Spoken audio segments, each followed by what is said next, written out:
श्री कात्यायन स्मृति 21वां खंड। गृहस्थ के मरने की विधि। यदि पीड़ा के वश से स्वयं हवन करने का सामर्थ्य ना हो तो अग्नि के निकट ही जा बैठे, और जो इसमें भी असमर्थ हो तो शैया से नीचे ही उतर बैठे। यदि सायंकाल हवन हो जाने के उपरांत गृहस्थ मरने के समान हो जाए तो प्रातः काल का हवन उसी समय होगा कि जब वह जीवित हो जाएगा, नहीं तो नहीं होगा। जो मरने के समीप हो उसको स्नान कराकर शुद्ध वस्त्र पहना दे।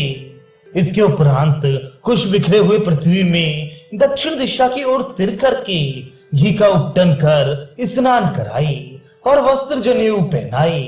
सब अंग पर चंदन छिड़क कर उसको पुष्पों से शोभायमान करे और सातों छिद्रों में स्वर्ण के टुकड़े डालकर उस शव के मुख को ढककर पुत्र आदि शमशान भूमि में ले जाएं। एक मनुष्य मिट्टी के कच्चे पात्र में अन्न लेकर पीछे पीछे चले और अग्नि को आगे करके प्रेत को पीछे ले जाए और उस अन्न में से आधे अन्न को पुत्र मार्ग के अर्ध भाग में पृथ्वी पर डाल दे। जिस समय शव शमशान भूमि के आधे भाग में पहुंच जाए तब पुत्र दक्षिण को मुख करके बैठे और बाएं घुटने को पृथ्वी में टेक कर धीरे धीरे तिल सहित उस अन्न को पिंडदान की विधि से दे। जो चिता बनाने की योग्य हो उस शुद्ध पृथ्वी में इसके उपरांत पुत्र आदि स्नान करके चिता बनाए।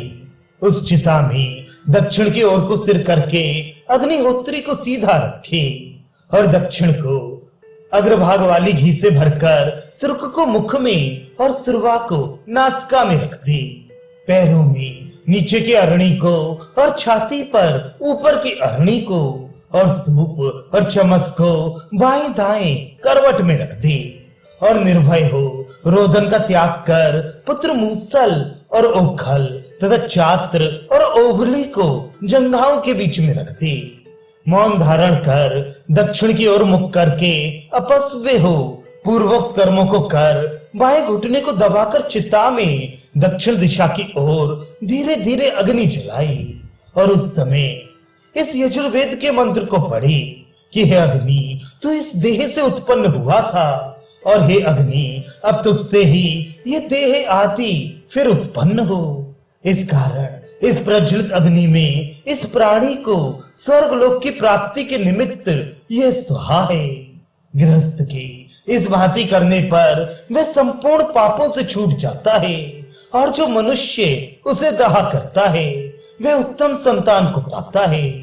जिस भांति पथिक अपने शस्त्रों को साथ में लेकर निर्भय हो वनों को लांघ कर अपने अभिलाषित स्थान पर पहुंच जाता है, उसी भांति ये साधनिक मनुष्य भी अपने यज्ञ पात्र रूप शस्त्रों से शोभायमान हो स्वर्ग आदि लोकों को लांघ कर पर ब्रह्म को प्राप्त होता है।